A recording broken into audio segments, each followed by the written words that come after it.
মনে বড় আশা নিয়ে আল্লাহ তোমার শাহী দরবারে ভিক্ষুকের মতো হাত বাড়াইলা।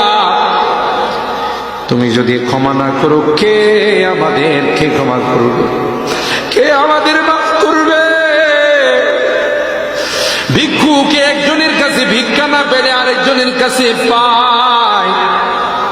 এক দুয়ার থেকে বিতাড়িত হলে আরেক দুয়ারে যায়। তোমার দরবার থেকে যদি মাহরুম হয়ে যায়, বিতাড়িত হয়ে যায়, কার কাছে যাব? কে আমাদেরকে ক্ষমা করবে? মালিক রে, কাঙ্গালের মতো হাত বাড়াইলাম, তওবা করতেছি, আর জীবনে কোনোদিন নামাজ ছাড়ব না, আর জীবনে কোনো গুনাহ করব না, আর জীবনে কোনোদিন বেপরদায় চলব না।